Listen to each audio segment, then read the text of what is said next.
과 소행성의 폭격을 맞은 달은 마치 버려진 전쟁터 같습니다.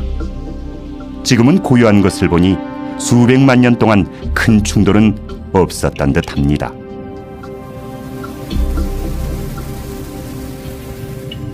아폴로 11호 달 착륙선을 보니 옛 생각이 납니다. 닐 암스트롱이 남긴 최초의 발자국, 흔적을 지울 공기가 없어 갓 찍힌 것처럼 선명합니다. 수백만 년이 지나도 어쩌면 인류가 사라진 뒤에도 그대로일 것입니다.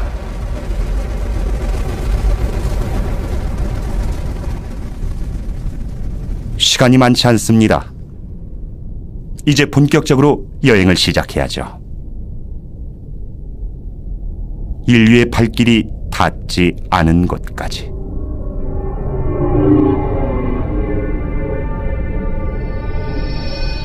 어둠 속에 친근한 모습이 보입니다. 사랑의 여신 비너스, 바로 금성입니다. 샛별 또는 개밥바라기,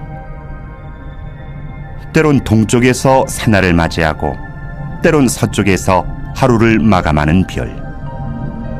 이 별을 뒤덮은 황색 구름은 햇빛을 반사합니다. 금성이 태양계의 가장 밝은 행성인 이유죠. 금성은 크기도 중력도 지구와 거의 같은 우리의 형제별입니다. 위험은 없을 것입니다. 그런데 금성 탐사선 비너스 익스프레스가 조사한 바에 따르면 이 눈부신 구름은 강한 황산이며 행성 대기는 이산화탄소로 가득하다고 합니다. 명백한 경고입니다.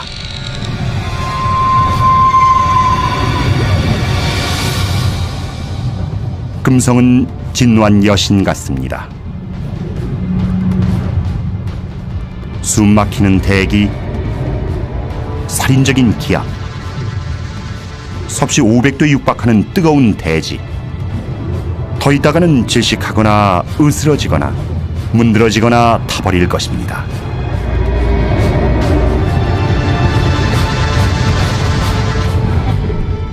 여기선 그 무엇도 살아남지 못합니다. 소련의 탐사 로봇 베네라도 예외가 아니었죠. 가혹한 환경을 견디지 못하고 부서졌습니다.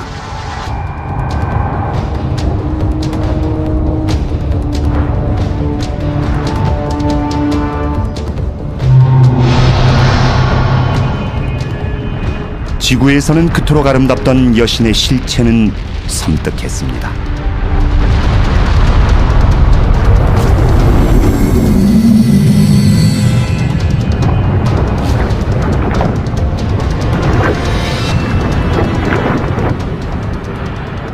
수천 개의 분화구로 표면이 울퉁불퉁한 금성은 지옥이 따로 없습니다.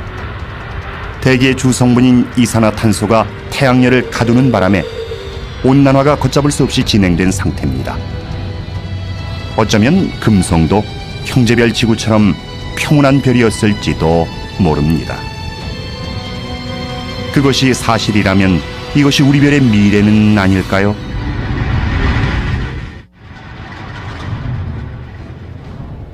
그만 돌아가야 할 것 같은 불길한 느낌이 고개를 듭니다. 하지만 태양엔 묘한 매력이 있습니다. 두려워 감히 쳐다볼 수 없지만 거부할 수 없는 힘으로 우리를 유혹하는 메두사처럼 우린 불 속으로 날아드는 나방입니다. 거대한 태양에 그을린 초란 별, 수성입니다. 태양에 너무 다가간 별은 이렇게 됩니다. 기온이 극과 극을 오가죠. 밤엔 영하 170도까지 내려가는가 하면 한낮엔 400도를 웃돕니다. 타다가 얼다가 표면에 난 상처는 수성의 험난한 과거를 여실히 보여줍니다. 수성 탐사선 메신저우가 뜻밖의 사실을 알려줍니다. 이 행성이 작은 덩치에 비해 중력이 크다는군요. 보기보다 무겁다는 뜻이죠. 얇은 암석층으로 덮인 커다란 쇠공 같은 수성은 지금보다 훨씬 큰 행성의 핵을 보는 듯합니다. 어쩌면 전 우주를 배경으로 한 핀볼 게임에서 떠돌이 비열이 수성과 충돌해 바깥층을 날려버린 것일지도 모릅니다. 궤도를 벗어난 행성들이 마주치는 모든 것을 여지없이 파괴하는 공간. 우린 그 한가운데 던져진 한없이 작고 무력한 존재입니다. 지금이라도 돌아가야 합니다. 하지만 어느 누가 태양의 매혹적인 광채를 보고 등을 돌릴 수 있을까요? 우리의 빛이자 생명. 우린 전적으로 태양의 의지에 태양을 중심으로 살아갑니다. 그뿐이 아닙니다. 태양은 전차를 타고 하늘을 달리는 그리스의 신 헬리우스며 매일 아침 부활하는 이집트 신 라며 스톤헨지에서 떠오르는 하지의 태양입니다. 지난 수백만 년 동안 태양은 신의 얼굴에 가장 가까운 존재였습니다. 지구에서 1억 5천만 킬로미터, 비행기로 20년 거리. 태양이 꺼진다 해도 우린 8분 뒤에야 그 사실을 알 만큼 까마득한 거리입니다.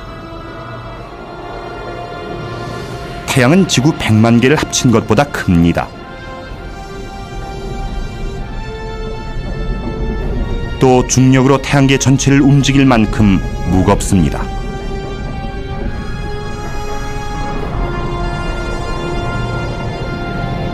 하지만 실물이 있는데 숫자가 무슨 소용일까요? 매일 어김없이 우리 머리 위에 떠오르는 친숙한 태양. 가까이 보니 너무나 낯선 모습입니다. 산압계 유동치는 백열가스. 그 온도는 무려 5,000도를 넘습니다. 중심부는 수천만 도에 이를 것으로 추정됩니다.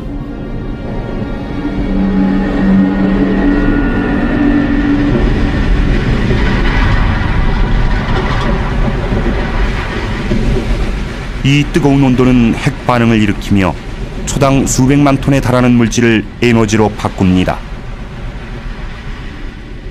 인류가 생산한 총 에너지보다 많죠. 지구에서 보고 느끼는 빛과 열이 바로 이 에너지입니다. 하지만 가까이에서 본 느낌은 사뭇 다릅니다. 전기와 자기의 작용이 아주 활발하죠. 홍염이라고 하는 고리 모양의 거대한 백열가스에서 방출되는 것입니다. 홍염 한 개는 화산 1000만 개보다 많은 에너지를 내뿜으며 그 안에 지구를 통과시켜도 수만 킬로미터의 여유가 남을 만큼 거대합니다.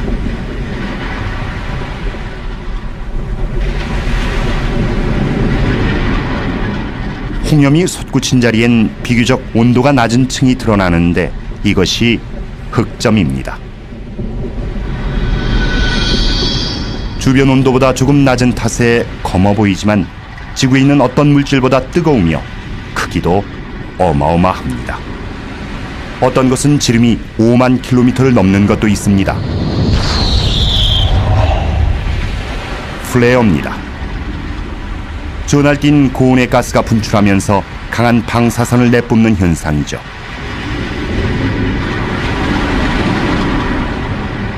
언젠가 태양의 연료가 바닥나면 이 모든 것은 멈출 것입니다.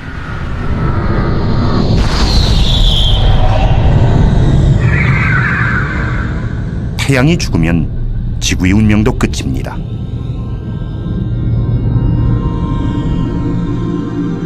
생명을 주기도 하고 빼앗기도 하는 이 신은 우리에게 거리를 두라 경고합니다.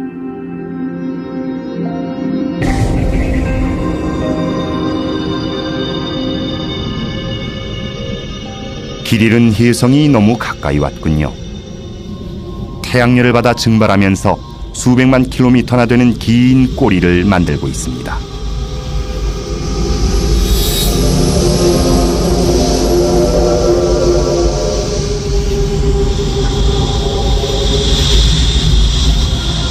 내부는 얼어 있습니다. 태양계 밖을 떠도는 얼어붙은 천체에서 떨어져 나온 게 분명합니다.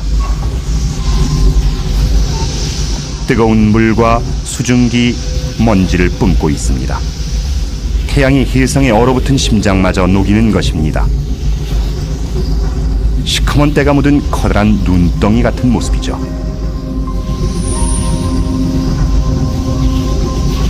이 작은 티끌들은 유기물 같습니다. 언제부터 얼음에 갇혀 있었는지는 알 수 없습니다. 아마 태양계가 생길 때부터였는지도 모르죠. 만약 이런 혜성이 수십억 년 전 어린 지구와 부딪혔다면 그와 함께 생명의 원료인 물과 유기물이 지구에 전해졌을 것입니다. 여러분이나 저를 낳은 생명의 씨앗은 그때 심어졌는지도 모릅니다.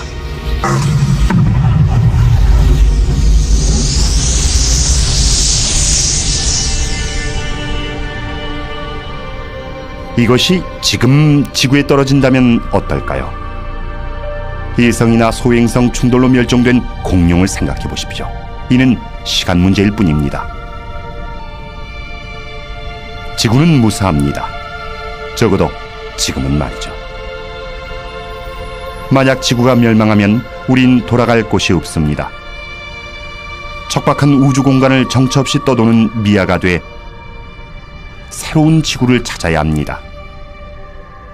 햇빛과 물과 공기가 있고 너무 춥지도 덥지도 않아 사람이 살기 좋은 곳, 이 넓은 우주 어딘가엔 그런 곳이 반드시 있을 것입니다.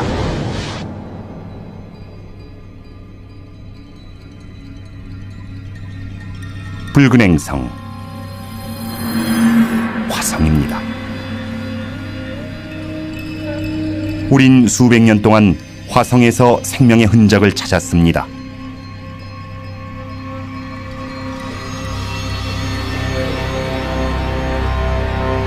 이곳 어딘가 외계 생명체가 있을지도 모릅니다.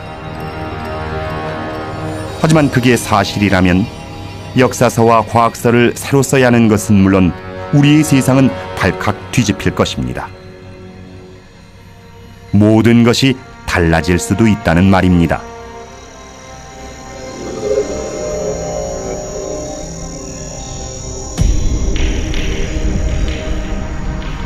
화성만큼 우리의 상상을 자극하는 행성도 없습니다. 공상과학 영화나 만화에도 화성인이 단골로 등장하죠. 물론 모두 지어낸 얘기지만 이곳에 정말 뭔가 살고 있지는 않을까요? 하지만 이곳은 이미 죽은 별입니다. 생명을 지탱해줄 모든 활동은 이미 수억 년 전에 멈춘 상태. 지금의 화성은 거대한 붉은 화석에 불과합니다.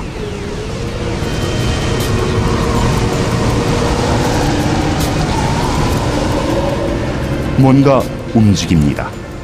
지구에서 본 어떤 토네이도보다 큰 초대형 회오리 바람입니다. 바람이 분다는 것은 다시 말해 공기가 있다는 뜻이고, 공기가 있다는 것은 생명체가 살 수 있다는 뜻이죠. 하지만 사람이 숨쉬기엔 너무 희박하고 이산화탄소도 너무 많습니다. 태양의 자외선을 걸러줄 장치도 없습니다. 게다가 기온은 영하 80도까지 떨어져서 지표와 극지방의 물은 물론 대기 중 수증기까지 얼어 눈이 됐습니다.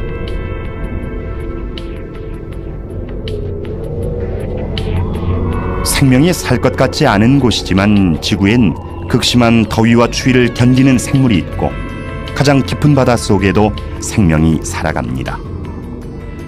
생명이 바이러스처럼 적응하고 번식하는 존재라면 지금 우린 생명 바이러스를 우주에 퍼뜨리고 있는 것일지도 모릅니다. 생명은 아무리 혹독한 조건에서도 살 길을 찾곤 합니다. 하지만 이곳은 죽은 별, 토양의 광물질 등의 영양분을 공급할 지질 활동이 전혀 없고 얼어붙은 물을 녹일 열도 없으며 보이는 것이라곤 짙게 깔린 먼지구름뿐입니다.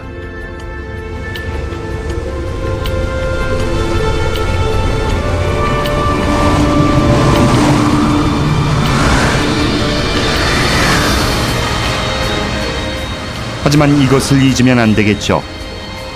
거대한 고대 화산 올림푸스 몬스.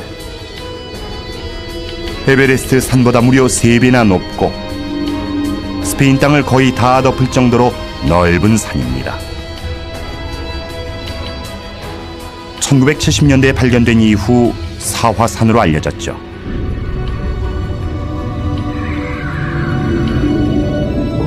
산 비탈에 이상한 흔적이 보입니다. 용암이 흘렀던 자국 같습니다. 하지만 용암류는 운석 충돌과 함께 사라진 지 오래죠.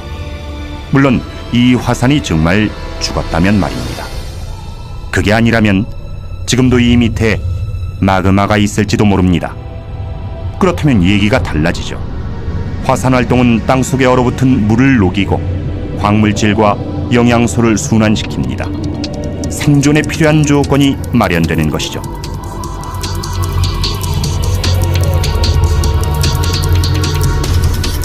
이에 비하면 그랜드 캐년은 도로에 난 틈입니다.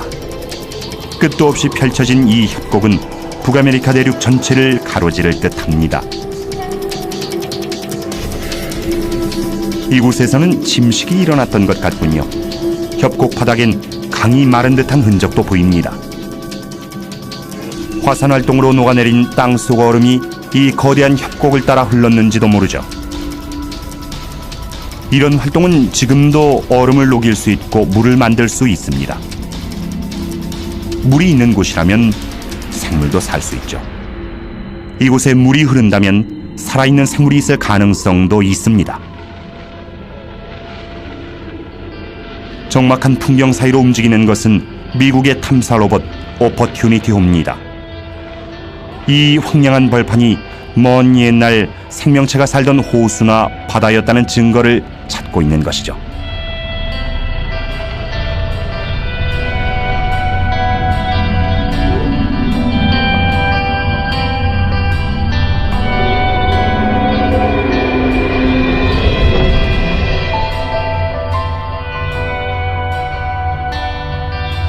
이 골짜기를 보십시오.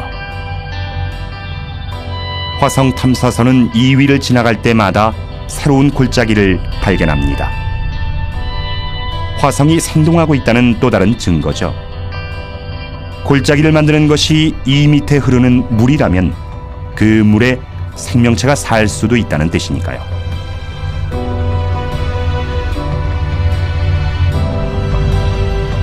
그것을 찾는 게 문제죠. 어쩌면 그것은 화성이 아닌 지구에 있는지도 모릅니다. 지구의 생명체가 여기서 비롯됐다는 학설이 있습니다. 화성이 소행성과 충돌하면서 미생물이 풍부한 화성 파편이 우주로 떨어져 나와 어린 지구에 떨어졌고 그곳에 생명의 씨앗을 심었다는 설이죠. 우리가 화성에 이토록 이끌리는 것도 인류의 고향이기 때문은 아닐까요? 그렇다면 우린 모두 화성인인 셈입니다.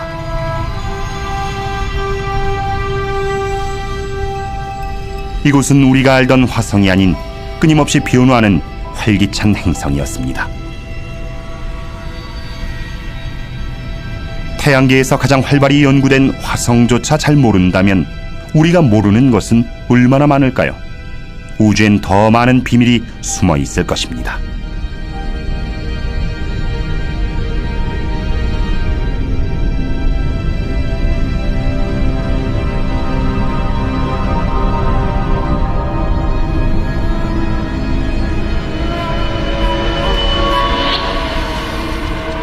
점점 겁이 납니다.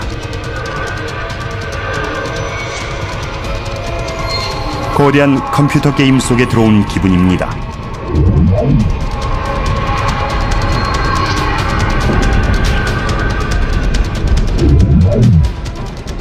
하지만 너무 생생합니다.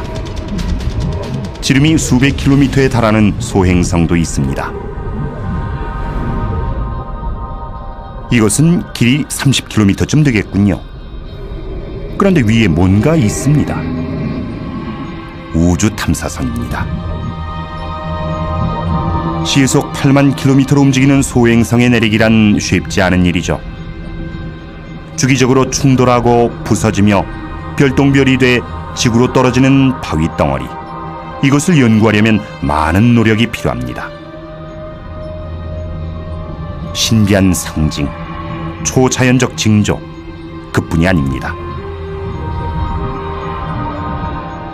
이런 바위 덩어리가 모여 우리가 사는 것 같은 행성이 됐다고 하니까요.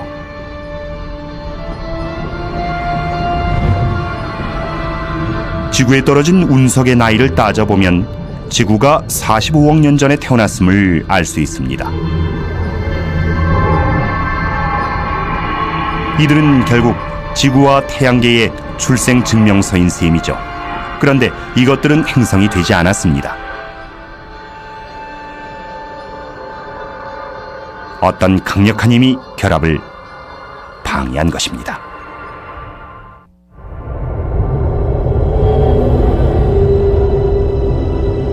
목성, 덩치 좀 보십시오. 지구보다 1000배 이상 클 듯합니다. 나머지 행성이 다 들어가도 될 만큼 거대합니다. 이 정도 크기면 인력이 주변에 큰 영향을 미치죠. 그래서 소행성들이 행성이 못 되는 것입니다. 보십시오. 미용이 넘칩니다. 하지만 가까이 들여다보면 꼭 그렇지만도 않습니다.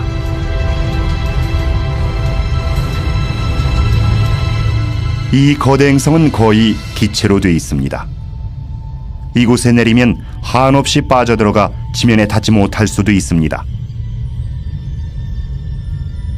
또한 목성의 수려한 외관은 격렬한 운동의 결과입니다. 행성이 맹렬한 속도로 자전하면서 시속 수백 킬로미터의 바람을 일으키고 이것이 줄무늬와 소용돌이, 휘우리 구름을 만들어내는 것이죠. 그리고 이것은 그 유명한 목성의 대적점, 태양계에서 가장 크고 사나운 폭풍이죠. 지구의 3배가 넘는 큰 폭풍이 300년 이상 몰아치고 있는 것입니다. 휘몰아치는 이 구름은 뇌우를 일으킵니다. 지구에 치는 번개보다 10,000배나 강력한 것이죠.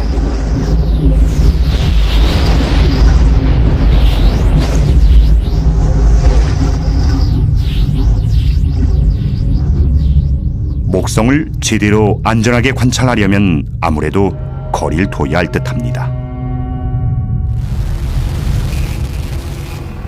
극지방에서 너울대는 것이 지구의 오로라처럼 아름답군요.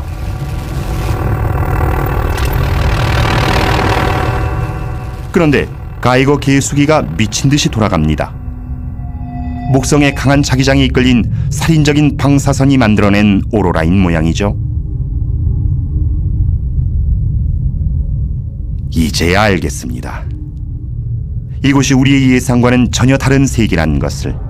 우주는 모순과 속임수와 함정으로 가득한 곳이란 것을. 일단 안전한 곳을 찾아야 합니다. 잠시 내려앉아 숨을 돌릴 곳 말입니다. 알록달록한 위성 이오는 어떨까요?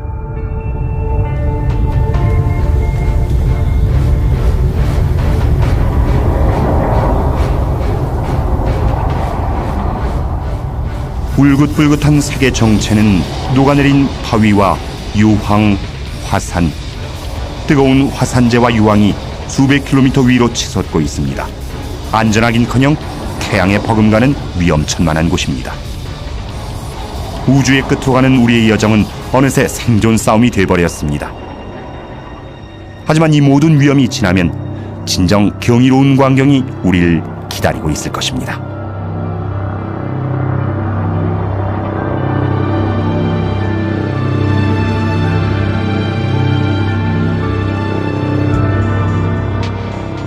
지구에서 6억 5천만 킬로미터의 거리. 기이하게 생긴 곳입니다.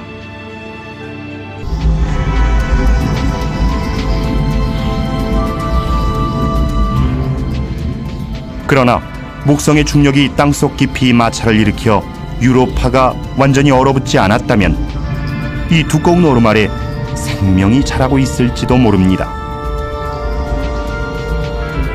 만약 이 안에 미생물과 갑각류, 오징어들이 사는 거대한 생태계가 있다면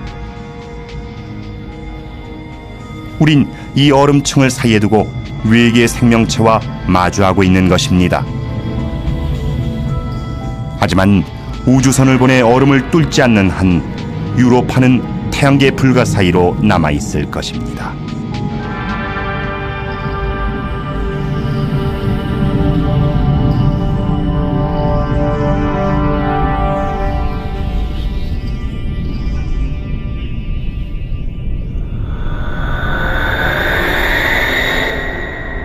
우리의 꿈속에 상상 속에 언제나 존재하는 별.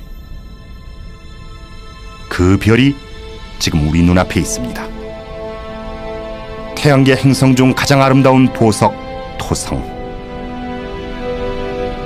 우린 이곳을 보려고 이 험한 길을 달려왔나 봅니다. 토성엔 신비한 무언가가 있습니다. 거대한 기체 덩어리인 토성은 물에 뜰 정도로 가볍습니다. 토성의 고리는 지구에서 달의 거리만큼 넓게 퍼져 있지만 두께는 몇백 미터에 불과합니다.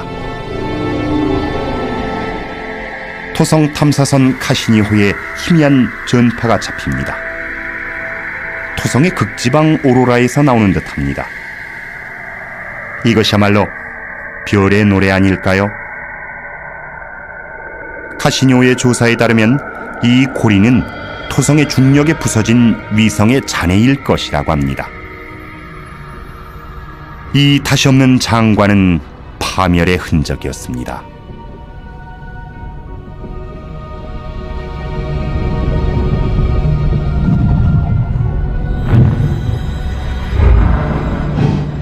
무수히 많은 얼음알갱이, 어떤 것은 각얼음처럼 작고 어떤 것은 집채만합니다.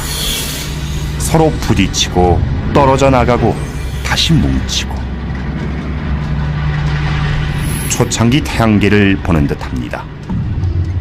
먼지와 기체가 갓 태어난 태양 주위를 돌고 인력이 신기한 작용을 하던 시대. 이런 파편이 만나 덩어리를 이뤘고 그렇게 우리의 지구가 탄생했죠.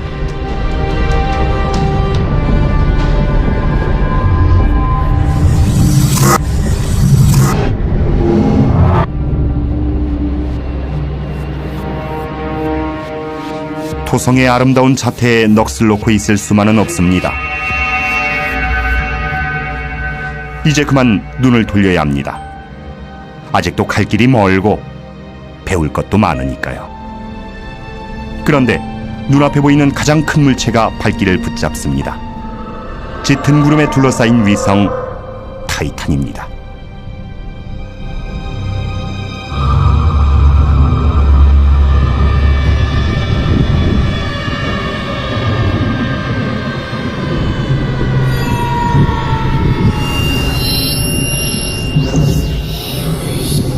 이곳엔 대기가 있는 것 같군요.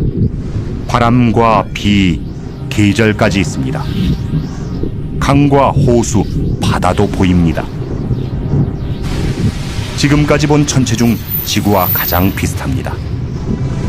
토성에 머물지 않길 잘했다는 생각이 드는군요. 그런데 이것은 물이 아니라 액체 천연가스입니다. 지구 전체의 석유와 가스 매장량의 수백 배는 될 것으로 추정됩니다. 가져갈 수만 있다면 지구의 모든 도시와 자동차가 수천 년 동안 쓸 수 있는 양이죠. 어쩌면 먼 훗날 이곳에 정착한 지구인들이 쓰게 될지도 모르겠군요. 타이탄이 주인 없는 별이라면 말이죠. 그것을 보고자 카시니호의 위성 탐사선 하위 헌스가 타이탄에 착륙했습니다. 그리고 토양에서 유기물의 존재를 확인했죠. 하지만 이곳의 기온은 영하 180도.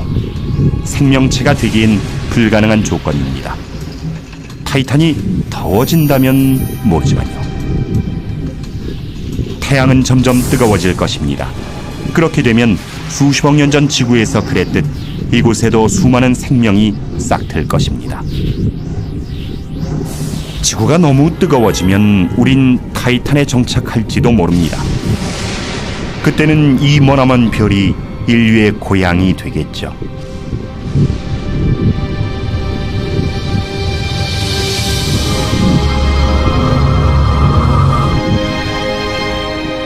지구에서 벌써 10억 km 이상 날아왔습니다. 여기서부터 지구는 우리 시야를 벗어납니다. 지금 우린 절벽 끝에 서서 태양계 외곽의 신비한 세계를 바라보고 있습니다.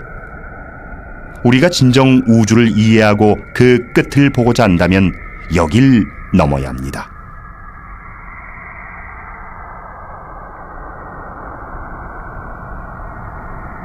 지구에선 보이지 않아 미지의 영역으로 남아있던 곳. 이곳은 태양계의 변두리입니다. 깊은 바다로 뛰어드는 기분입니다.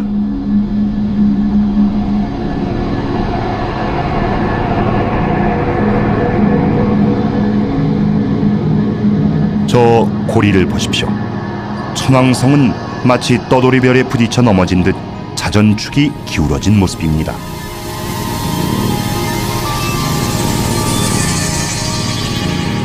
불안이 엄습합니다. 벌써 자신이 없어지고 쓸쓸하기만 합니다. 우주의 끝에 가도 이런 기분이 들 것만 같습니다. 하지만 이제 겨우 물가를 벗어났을 뿐입니다. 지구를 콩만하게 줄인다면 아직 2km도 못 간 것이죠.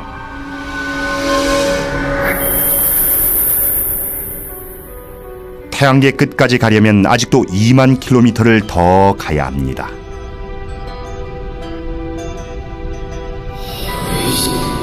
어둠 속에서 낯선 얼굴이 고개를 듭니다. 바다의 신 해왕성입니다. 메탄가스로 둘러싸인 거대 행성이죠. 이것은 지구 크기만한 폭풍입니다. 시속 1500km의 무시무시한 바람이죠. 지구에서처럼 태양이 바람을 일으키기에 해왕성은 너무 멉니다. 이런 바람이 부는 데는 다른 이유가 있겠지만 그것은 아무도 모릅니다. 태양계는 생각보다 거대했고 우리의 지식은 너무나 보잘것없었습니다.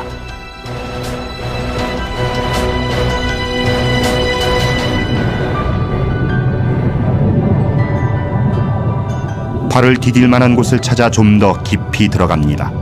드디어 가스덩어리가 아닌 단단한 위성을 찾았습니다. 트리톤입니다. 단단하긴 한데 불안해 보입니다. 간헐천입니다. 수상한 검댕을 뿜어내는 우주 굴뚝이죠. 이 위성은 해왕성의 자전 방향과 반대로 공전합니다. 이 성난 위성은 결코 이길 수 없는 별들의 힘겨루기라 할 수 있죠. 해왕성은 엄청난 중력으로 트리톤을 잡아당겨 속도를 늦추고 있습니다.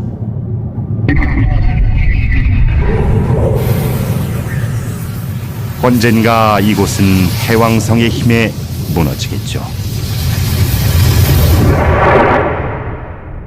이게 답니다. 우리 태양계에 더는 위성도 행성도 없습니다. 태양에서 멀어질수록 기온은 점점 떨어집니다. 우리를 잡아끌던 인력도 약해져 갑니다. 그런데 보십시오. 텅 빈 공간이 아니라 얼어붙은 바위 천지입니다. 얼음성도 있습니다. 명왕성이군요. 얼마 전까지 명왕성은 외톨이 별이고 그 뒤엔 아무것도 없는 줄 알았습니다. 그런데 아니었죠. 천체는 더 있었습니다. 발견된 지 얼마 안 돼 이름도 정해지지 않았습니다. 플루티노, 얼음난쟁이, 휴비원조. 하지만 뭐라고 부르든 뜻하는 바는 한 가지입니다. 태양계가 우리 생각처럼 단순하지 않다는 것이죠. 지구에서 130억여 킬로미터, 태양 주변을 도는 천체 중 현재까지 관측된 가장 먼 천체, 2003년에 발견된 작은 얼음성 세드나. 공전 주기는 만년, 태양과의 거리는 최대 1300억 킬로미터입니다. 잠깐, 여기 또 뭔가 있습니다. 지구에서 160억 킬로미터를 날아온 우주 탐사선 보이저 1호입니다. 이 알루미늄 덩어리와 안테나가 아니었다면 우린 거대 행성들의 모습과 그 위성의 존재를 알지 못했겠죠. 이것은 총알보다 20배나 빠르게 이동하며 지구에 자료를 보냅니다.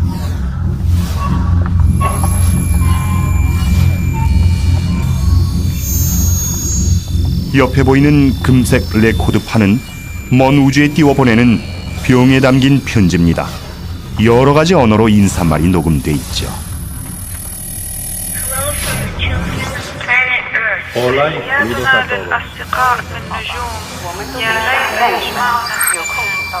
우리 태양계의 위치를 담은 지도도 있습니다. 하지만 정글에서 소리치는 격은 아닐까요? 이 소리를 듣고 우리가 사는 곳을 찾아올 누군가가 누구일지 적일지는 아무도 모르니까요. 우주의 빙산무리가 끝없이 이어져 있습니다. 처음에 본 혜성 같기도 합니다.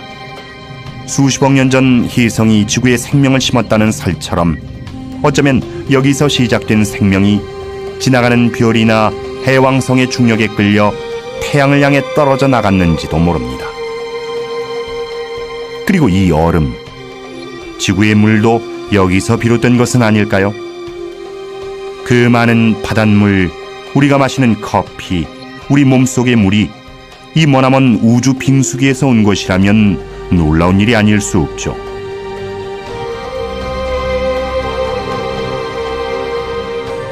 지구에서 800만의 100만 배인 8조 킬로미터 거리. 하지만 이제 걸음을 뗀 것에 불과합니다. 우린 앞으로 몇 조 킬로미터를 더 가야 하니까요.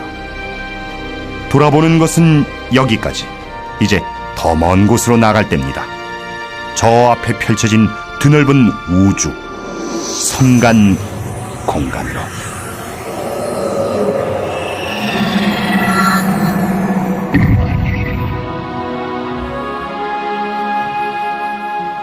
태양계에서 아주 멀리 떨어진 성간 공간. 황홀한 풍경입니다. 태양을 닮은 별도 무수히 많고 행성과 위성을 거느린 별도 많습니다.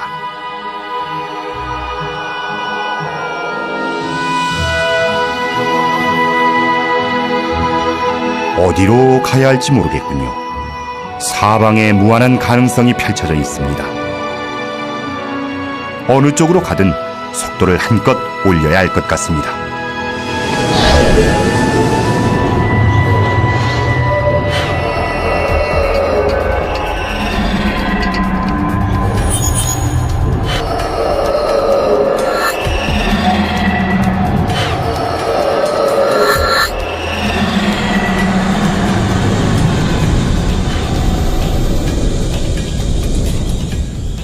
지구에서 40조 킬로미터, 우주선으로 15만 년 거리.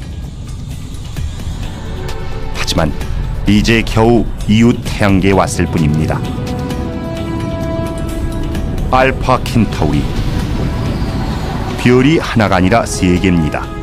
3별이 서로의 주위를 돌며 대치하는 형상이죠. 인력으로 서로를 끌어당기는 한편 무서운 속도로 공전하며 달아나려 합니다.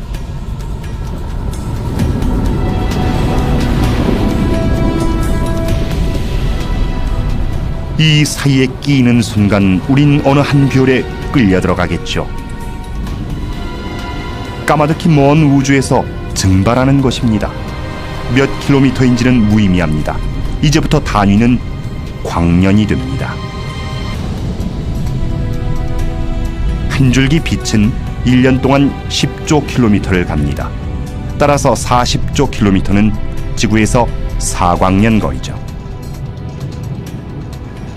머리가 어지럽군요. 얼마나 먼 거리인지 짐작하기도 어렵습니다. 그래도 가슴이 뜁니다. 저 너머엔 어떤 세계가 기다릴까요? 우주의 끝에 가면, 갈 수 있다면 과연 무엇을 만나게 될까요?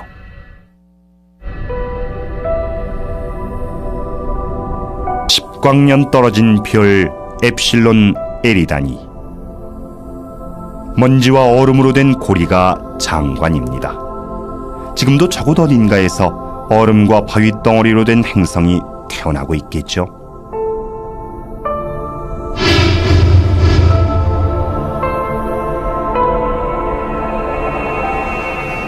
사방의 소행성과 혜성입니다. 마치 수십억 년 전 우리의 태양계를 보는 듯합니다. 그때 지구에서처럼 유기분자와 물을 지닌 이 혜성들이 어린 행성에 생명의 불꽃을 일으킬 것 같습니다.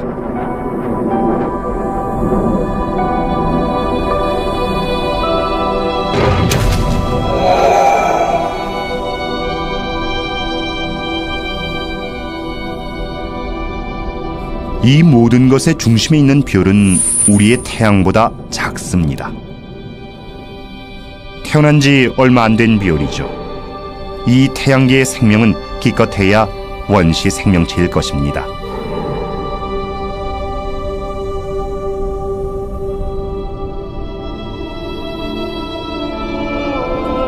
어딘가 더 성숙하고 진화된 태양계가 있겠지만 그것을 찾는 일은 건불밭에서 바늘 찾기일 것입니다.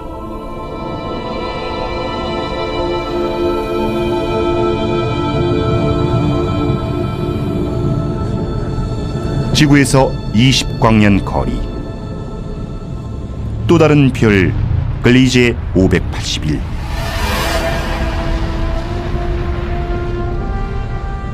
우리의 태양과 비슷한 나이입니다.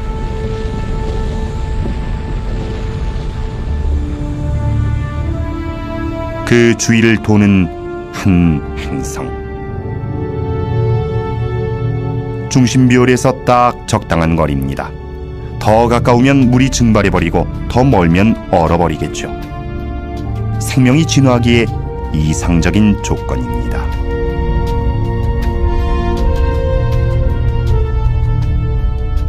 만약 혜성이 이 행성과 충돌해 물과 유기물을 퍼뜨렸다면 이곳에도 우리처럼 복잡한 생명체가 발생했을 수 있고 우리와 같은 문명 세계를 이루었을 수도 있습니다.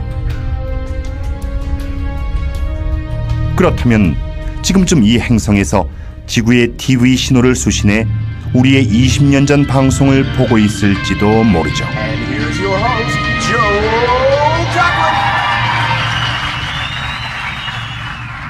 하지만 우리의 후손이 이렇게 먼 곳과 교신하는 법을 알아내기 전까지 사실을 확인할 길은 없습니다.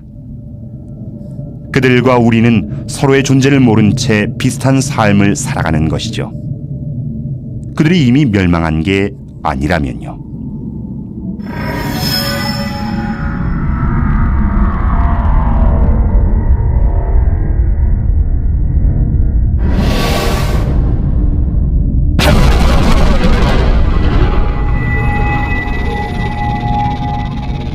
혜성의 문제는 이겁니다. 창조도 하지만 파괴도 한다는 것. 6,500만 년 전 공룡이 남기고 간 교훈이 그것이죠. 이런 게 바로 건물밭의 바늘입니다. 우리 태양계처럼 인간이 살 수 있는 가장 가까운 태양계. 하지만 이는 우연일 뿐이죠. 우주엔 이런 태양계가 수십, 수백만 개일 수도 있고 없을 수도 있으니까요.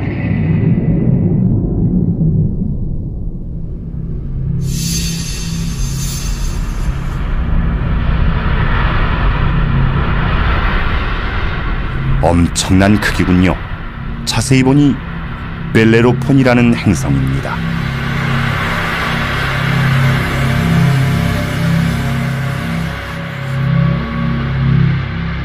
발견된 것이 신기할 정도로 중심비월에 가까이 있습니다. 사실 지구에서 이렇게 먼 행성은 보이지 않습니다. 눈부신 이웃비월의 빛에 가리기 때문이죠. 하지만 이들 행성도 미약하나마 이웃비월을 끌어당기는데 그런 미세한 움직임을 측정하면 몇 조 킬로미터 떨어진 행성의 존재를 밝힐 수 있습니다. 1990년 벨레로폰은 그렇게 나타났습니다. 그리고 우린 까마득히 먼 수백 개의 행성을 발견할 수 있게 됐죠. 지구에서 65광년, 이 비월에서 채널을 맞추면 히틀러의 베를린 올림픽 방송이 나올 것입니다.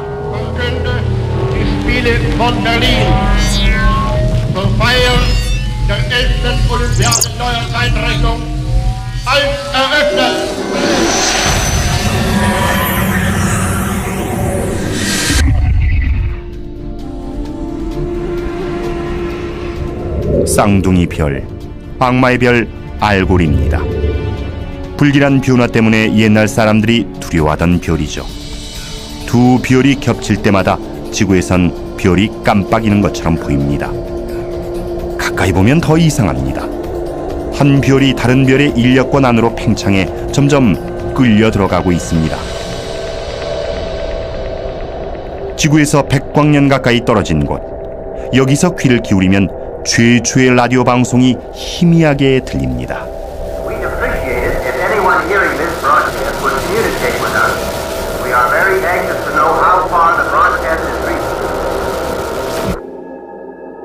소리가 그쳤습니다. 여기서부터는 지구의 흔적을 전혀 느낄 수 없습니다. 저 너머의 외계인들은 우리의 존재조차 알 수 없겠죠.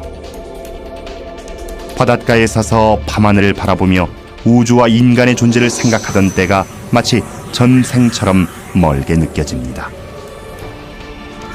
눈앞에 펼쳐지는 경이로운 풍경에 감사한 마음이 듭니다. 우리가 사는 세계를 보여주기 때문만이 아니라 전 우주의 과거와 미래관에 얘기해주기 때문이죠.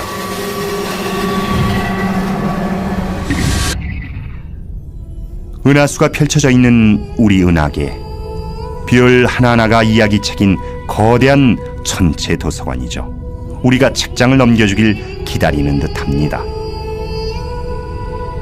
고대 그리스의 신 아틀라스의 딸들인 7짬의 별, 하늘을 어깨에 짊어지게 된 아버지를 위로하려 별이 됐다는 전설이죠.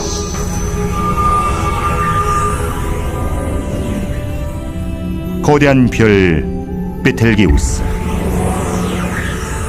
우리가 본 것 중 가장 크고 밝은 별입니다. 우리의 태양보다 적어도 600배는 커 보입니다.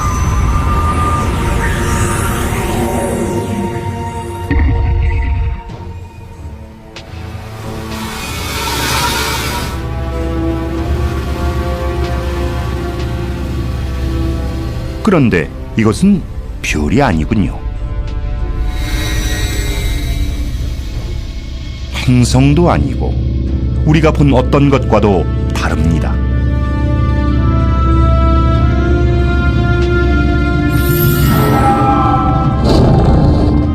지구에서 1300광년 이상 떨어진 흐릿한 유령 같은 천체, 오리온자리 암흑성운입니다. 앞이 안 보이는 자욱한 먼지와 가스에 둘러싸여 사방이 가로막힌 느낌입니다. 더 깊이 들어가자 둥근 빛이 나타납니다. 이 빛에 끌려 들어간 먼지와 기체는 점점 뜨거워지고 결국 불타는 가스 덩어리에 녹아듭니다. 마치 우리의 태양을 축소한 듯한 작은 별입니다. 내본도는 수백만 도, 핵반응이 시작될 정도로 뜨겁습니다. 우리의 태양이 방대한 복사 에너지를 방출하며 계속 빛날 수 있는 힘의 원천이죠. 이것이 별의 탄생입니다.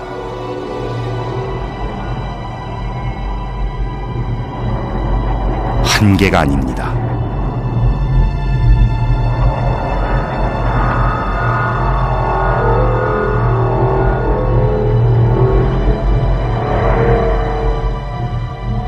오리온자리 암흑성우는 거대한 별 생산 공장이었습니다. 우주의 미래가 시작되는 현장이죠.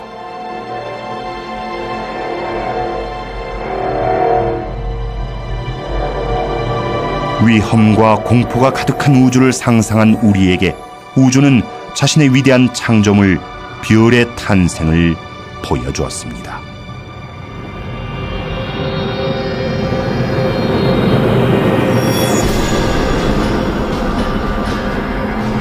안심하긴 이른 걸까요?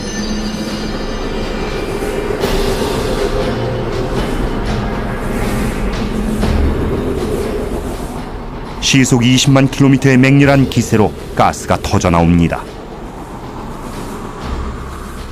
먼지와 가스 기둥이 끝없이 솟구칩니다.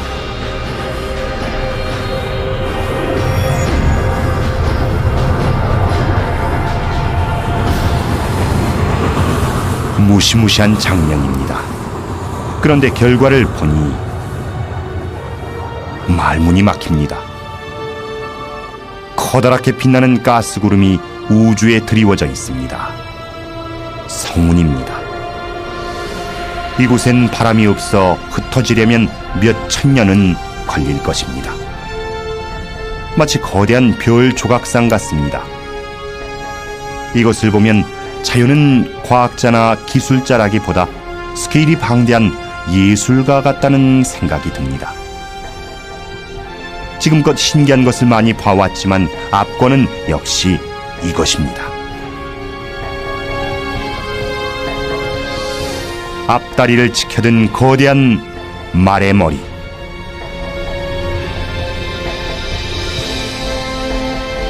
별이 태어나고 자라고 그 다음엔 어떻게 될까요? 죽을까요? 조용히 사그라질까요? 아니면 펑 하고 사라질까요?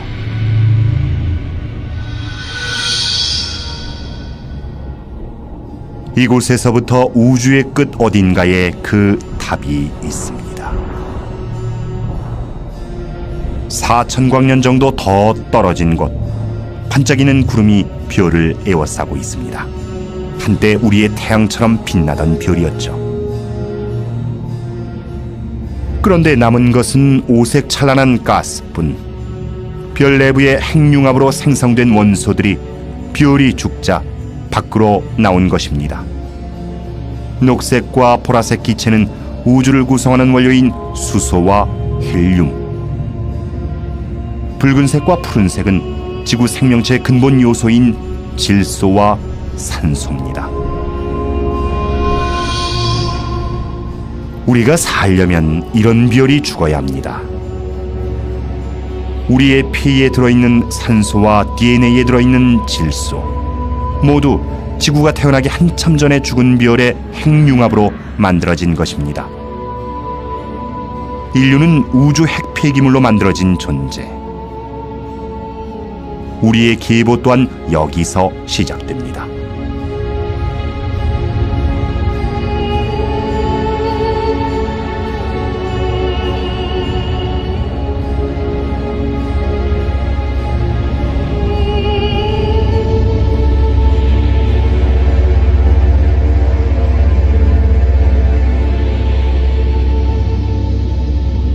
이 중심에 있는 것은 앙상한 별, 백색 외성, 흰 빛을 발하는 뜨거운 별. 작지만 밀도는 매우 높습니다. 이는 별이 죽는 순간으로 원자가 녹아 밀착된 상태. 밀도가 어찌나 높은지 찻숟가락만한 양의 질량이 1톤이나 됩니다.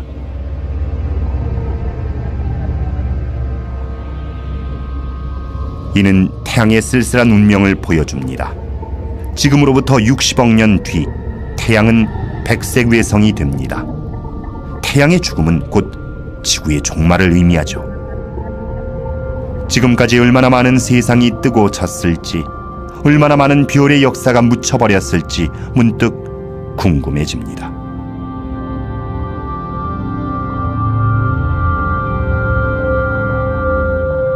하지만 가장 위대한 역사는 남아 있습니다. 이제 우린 시간을 거슬러 올라갈 것입니다. 우주의 모든 이야기가 시작되는 첫 번째 장으로.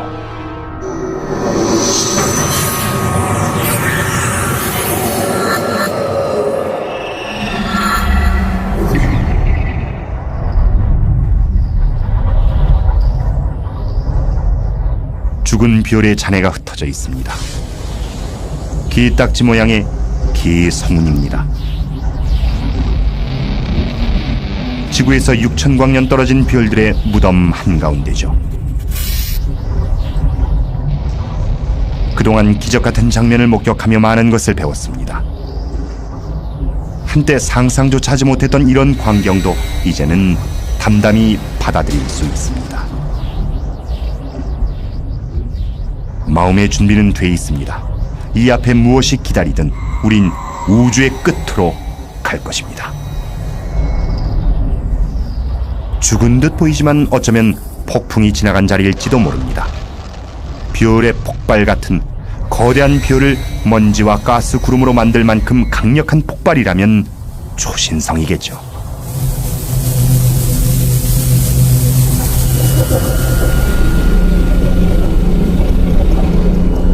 폭풍의 눈입니다.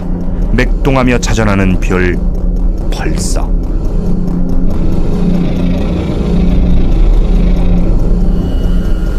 커다란 별의 핵이 중력에 쪼그라든 모양입니다.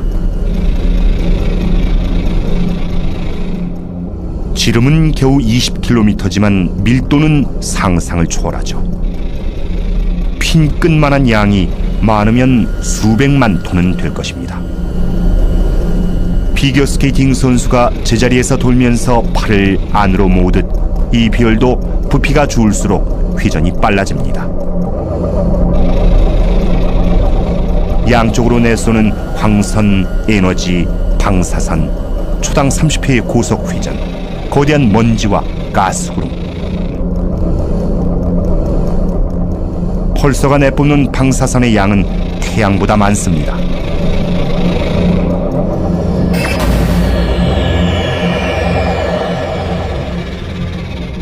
지금까지 이보다 더 무서운 존재는 없었습니다.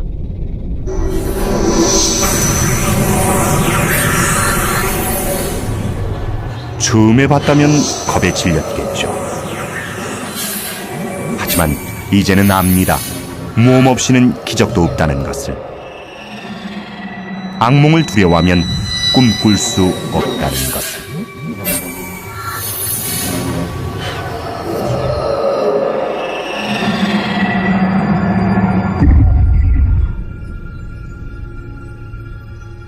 묘한 기분이 듭니다. 뭔가 좋지 않은 일이 일어날 것만 같은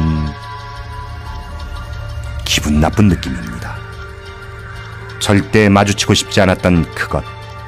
뒤에 있는 별빛마저 새나오지 못하는 지독한 암흑. 우린 종말의 모습을 보고 있습니다. 거대한 별의 시체. 블랙홀입니다.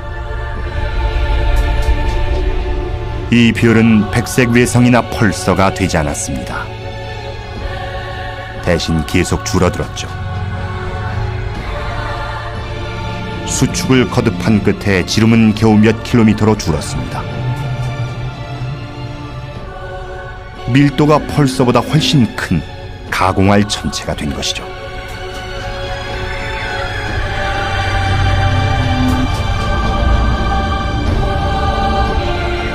너무 가까이 가면 다시는 돌아오지 못합니다. 왜 블랙홀인지 알겠군요. 그 중력이 너무 강해 빛조차 빠져나오지 못합니다. 단단한 바위 덩어리인 소행성도 블랙홀의 구멍에 빨려 들어가면서 점점 늘어나고 있습니다. 이 안에 우리가 아는 물질은 존재하지 않습니다. 시간도 공간도 없으며 모든 물리학 법칙마저 무시되죠.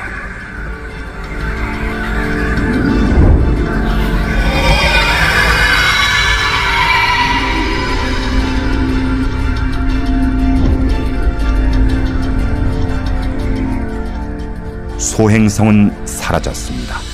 어디로 갔는지는 아무도 모릅니다. 인간 이해력의 한계죠. 우리 은하엔 하늘의 별보다 많은 블랙홀이 있을 것입니다. 하지만 우린 볼 수 없겠죠. 그 순간 모든 것이 끝날 테니까요.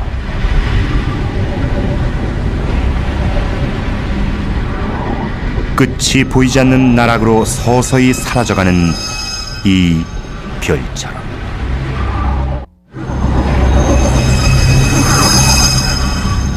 이곳도 거대한 블랙홀 안은 아닐까요? 어쩌면 이 우주 역시 다른 우주의 블랙홀 안인지도 모릅니다. 한참 생각하다 보면 현기증이 납니다. 보면 볼수록 모르는 것만 많아지는 듯합니다.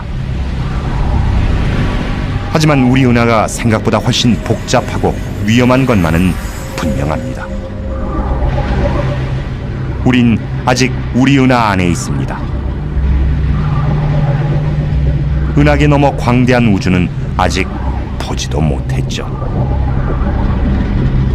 온갖 모험과 신비한 비밀이 우리를 기다리고 있습니다.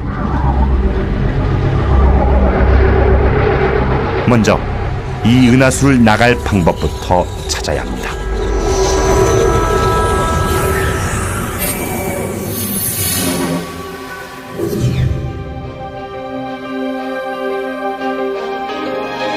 지구에서 7,000광년 떨어진 곳. 하지만 아직 우리 은하 아닙니다. 한없이 아름답고 신비한 나무로 가득한 밀림에 들어선 기분입니다. 이대로는 나무에 가려 숲을 볼 수가 없습니다. 어떻게든 이 숲을 빠져나가 은하계 끝으로 가야 합니다. 그래야 은하계와 우리의 기원을 조금이라도 알 수 있을 테니까요. 하지만 눈앞의 풍경이 발길을 머물게 합니다. 찬란히 빛나는 구름 위로 피어오르는 거대한 먼지 기둥. 이것이 창조의 기둥입니다. 먼 은하계로 통하는 문 같습니다. 양쪽 기둥에 조그만 것들이 박혀 있습니다. 별의 씨앗을 품고 있는 것이죠. 별 하나가 우리의 태양계만 합니다. 자연의 창조력에 또 한 번 고개가 숙여집니다. 하지만 매혹적인 광경에 빠져 언제까지 넋을 잃고 있을 수만은 없습니다. 우린 은하계 끝을 향해 떠나야 합니다.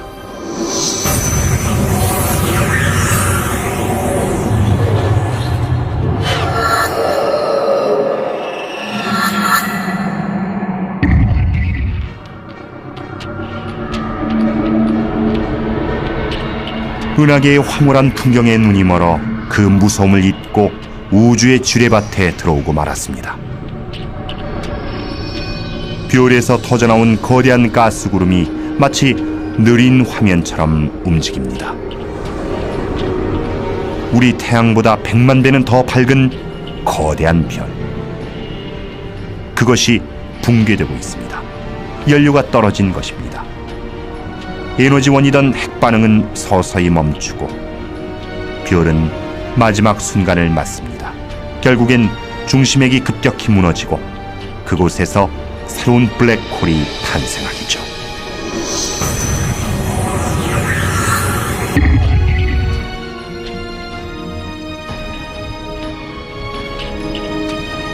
이 별은 그보다 더 크고 굉장히 불안정합니다. 곧 폭발할 것 같습니다. 이렇게 큰 별이 죽으면 초신성보다 100배는 강한 폭발이 일어나죠. 그것이 우주에서 가장 성대한 별의 최후, 극초신성 폭발입니다.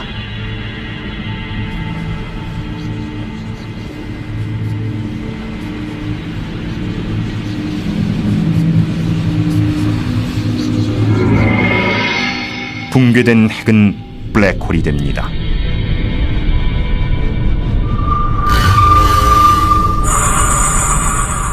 별 전체를 관통하는 충격파에 바깥층이 우주 공간으로 터져나갑니다.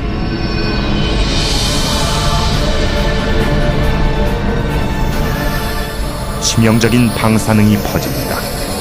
근처에 있던 운 나쁜 행성을 파멸로 몰아가기에 충분한 양이죠. 4억 5천만 년 전 지구의 모든 생물이 절멸하다시피 했던 사건의 원인도 이것이었을지 모릅니다.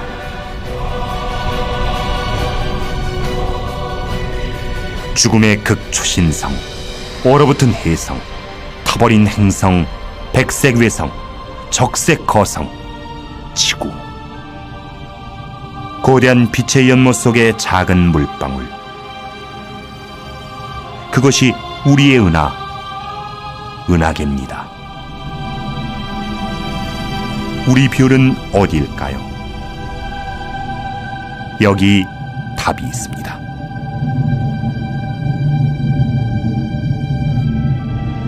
과거와 현재의 문명, 지금까지 살아온 전 인류, 아주 작은 벌레, 가장 높은 산, 모두 보이지 않는 존재입니다.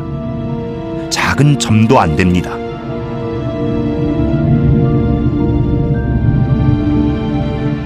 우리 지구는 보잘것없는 별을 도는 작은 행성입니다. 지금 당장 없어진다 한들 티도 안 날 것입니다. 하지만 지금까지 본 곳들은 우리가 살고 싶은 곳도 살 수 있는 곳도 아니었습니다. 지구에서 멀리 떨어진 지금에야 그 가치를 알 것 같습니다.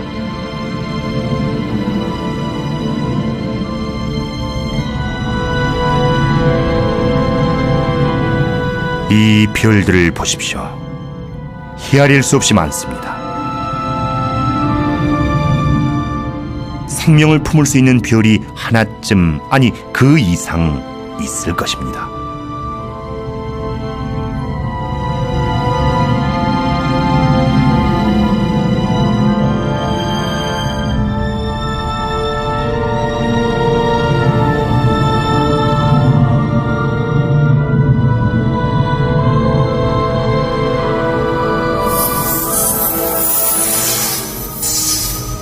별이 촘촘히 모인 이 대성단이 그곳인지도 모르죠. 1970년대 천문학자들은 우리 DNA의 세부 구조와 태양계 지도가 담긴 메시지를 이쪽으로 보냈습니다. 하지만 이렇게 먼 곳까지 그 메시지가 닿으려면 적어도 2만 5천 년은 걸립니다. 우리가 아직 외계 생명체를 보지 못했다고 해서 우주에 다른 생명이 없다고 단정할 수는 없습니다. 발달된 외계 문명의 수를 추산할 수 있는 방정식이 있습니다. 계산 결과 놀라운 결과가 나왔죠. 우리 은하에만 수백만 개의 문명이 존재할 수 있다는 것이었습니다.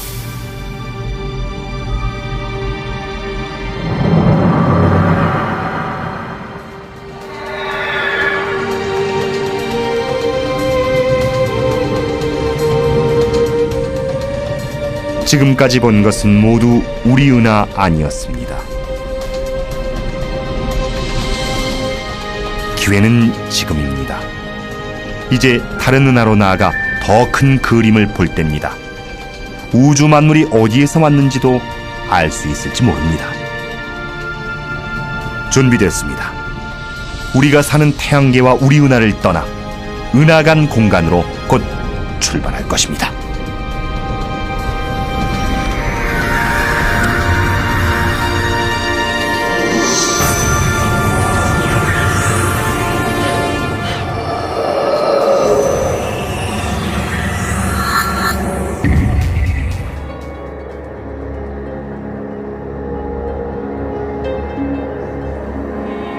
은하계 너머, 은하 사이의 광활한 공간을 지나 우린 드디어 은하간 공간에 무사히 진입했습니다.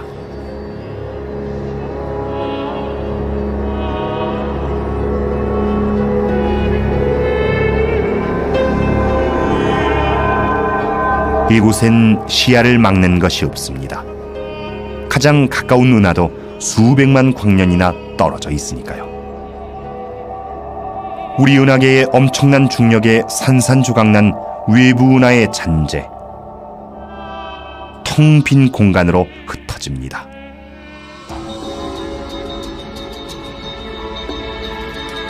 이곳은 우주에서 가장 완벽한 진공에 가까운 상태지만 정말 아무것도 없는 것은 아닙니다. 기체가 희미하게 남아있고 먼지도 10개 흩어져 있습니다. 그뿐이 아닙니다. 암흑물질도 있습니다. 우린 볼 수도 느낄 수도 맛볼 수도 만질 수도 계량할 수도 없는 불가사의한 물질이죠. 하지만 우주 구성 성분의 90% 이상을 차지할 만큼 흔한 것입니다. 암흑물질이 정말 존재한다면 세상에 빈 공간이란 없으며 이곳 또한 물질로 둘러싸여 있다는 뜻이 됩니다. 그 존재를 증명하는 것은 이 물질이 은하에 미치는 힘입니다. 이것이 그 예죠. 대마젤란운.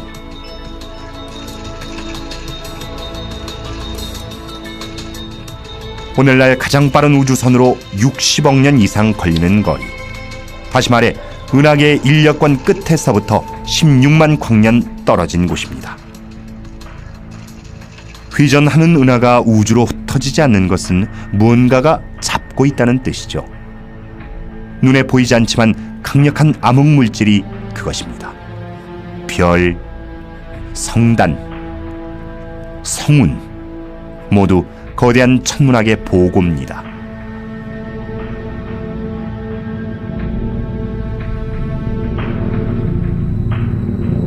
이곳은 꼭 반짝이는 진주 목걸이 같습니다. 불덩어리였군요.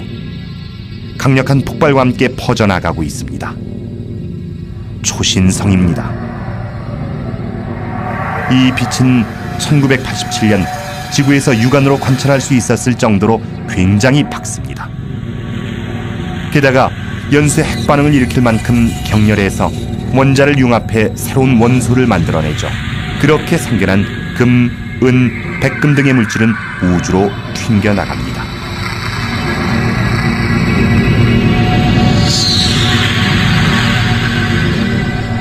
여러분 손가락의 금반지도 수십억 년 전 몇 조 킬로미터 떨어진 이런 거대한 초신성에서 만들어진 것입니다. 지구에서 바라본 우주는 동떨어진 세계였습니다. 하늘에 떠있는 전혀 다른 세계. 그런데 아니었죠. 우주의 이야기가 곧 우리 모두의 이야기였습니다.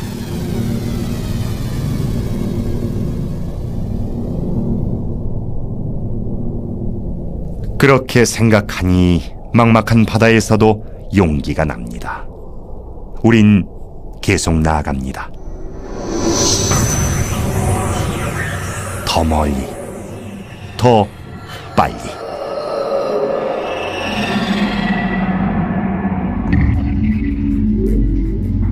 이것은 250만 광년 떨어진 곳에 있는 안드로메다 은하. 거의 시속 100만 킬로미터로 이동하고 있습니다. 우주의 모든 것은 폭탄의 파편이 튀듯 멀어집니다. 우리가 보는 이 은하는 아프리카 초원에 유인원을 닮은 인류의 조상이 나타났을 때의 모습이죠.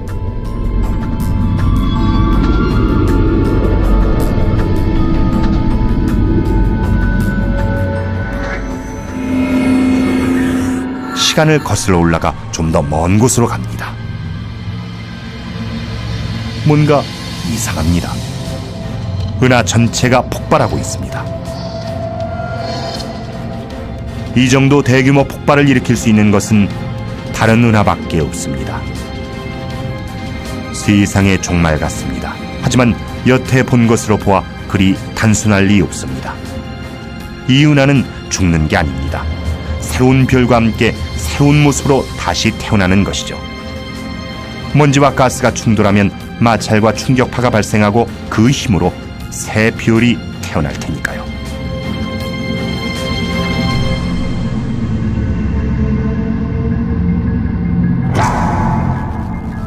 혼돈 속에도 질서가 있고 무한한 변화에도 패턴이 있습니다.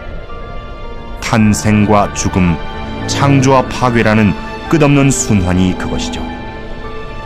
이들 은하는 이 드넓은 우주의 기본 패턴에 따라 움직이는 것입니다. 우주엔 수십억 개의 은하가 있고 그 안에 수백 수천억 개의 별이 있습니다. 지구에 있는 해변의 모래알을 다 합친 것보다도 많을 수 있습니다. 지금 존재하는 별만 따져도 그렇다는 얘기죠. 우주엔 이미 생을 마친 별도 있고 막 태어나는 별도 있고 태어날 별도 있습니다. 마침내 눈에 들어온 큰 그림은 상상했던 것보다 훨씬 컸습니다. 이 바람개비 은하, 먼지와 가스구름이 춤을 추며 형태를 이루고 한데 뭉쳐 은하의 씨앗이 만들어지는 광경입니다. 우리 은하도 이렇게 태어났겠죠.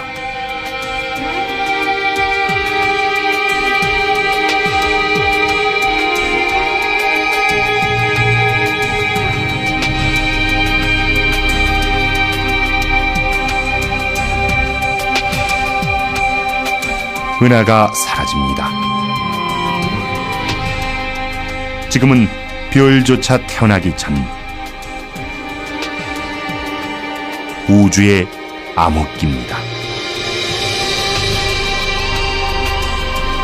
좀 더 시간을 거슬러 올라가니 빛이 보입니다. 우리가 아는 지금의 우주를 탄생시킨 힘, 대폭발의 잔광입니다.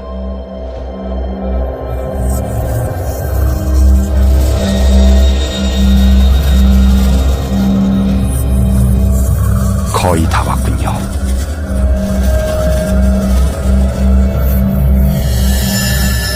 여기, 바로 이곳입니다. 우리가 찾던 우주의 끝. 지구에서 1300km 떨어진 곳, 135억 광년 전입니다.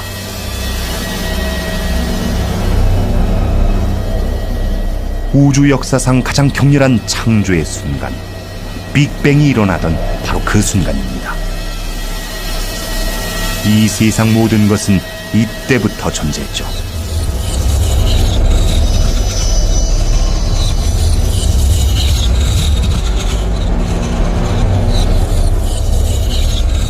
지상의 모든 종교와 문화가 이를 알고자 했습니다. 하지만 이런 창조의 힘이 어디서, 왜 왔는지는 여전히 의문입니다.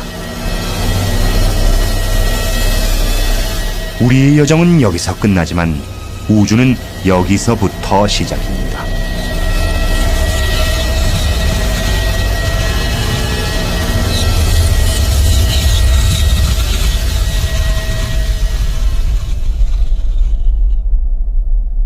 한없이 작고 뜨거운 고밀도의 점이 폭발합니다.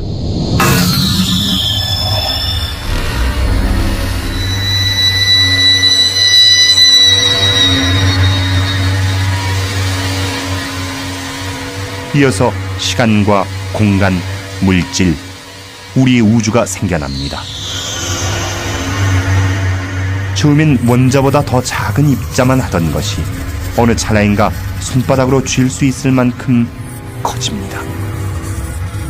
그리고 잠시 후 어느새 지구만해집니다.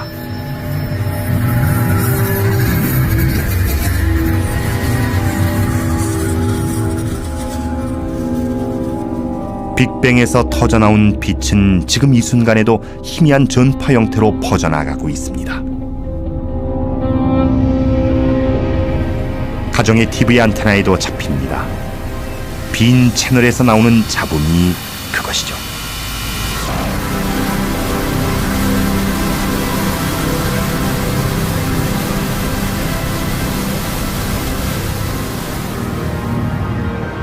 이젠 폭발의 충격파를 타고 거슬러 온 시간을 되돌아갑니다.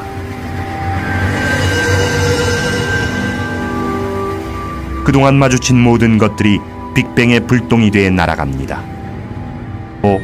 별도, 행성도 모두 작은 파편입니다.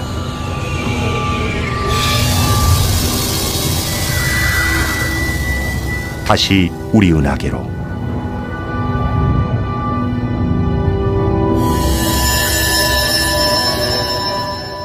우리 태양계로.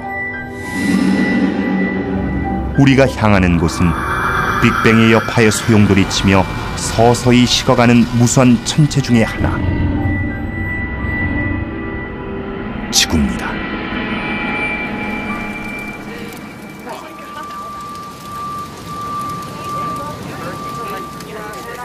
우린 과거로 거슬러 올라가 미래를 봤습니다. 30억 년 뒤 거대한 안드로메다 은하가 우리 은하와 충돌합니다. 새 은하가 탄생합니다. 살아남은 태양과 그 행성들은 새 은하를 도는 커다란 궤도 안으로 던져집니다.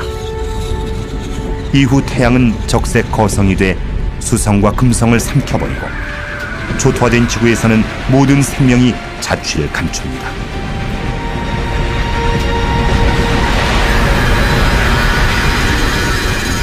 태양은 백색 외성으로 쭈그러져 생을 마칩니다. 주변 별들도 죽어갑니다. 그리고 그 자리에 백색 외성과 펄서, 블랙홀이 생깁니다. 은하계는 그렇게 사그라집니다.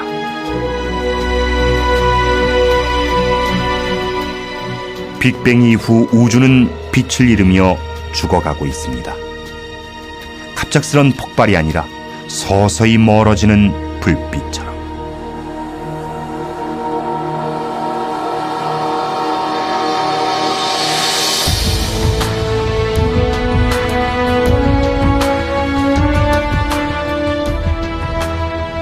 하지만 죽어가는 우주를 벗어날 길이 어딘가 있을 것입니다.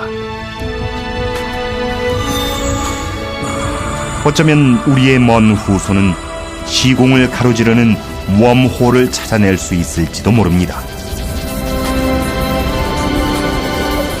어딘가 또 다른 우주가 있다면 우리 후손은 쇠락한 우주를 떠나 비슷한 곳을 찾아갈 것이고, 그곳에서 또 다른 젊은 지구를 만날 수 있을 겁니다.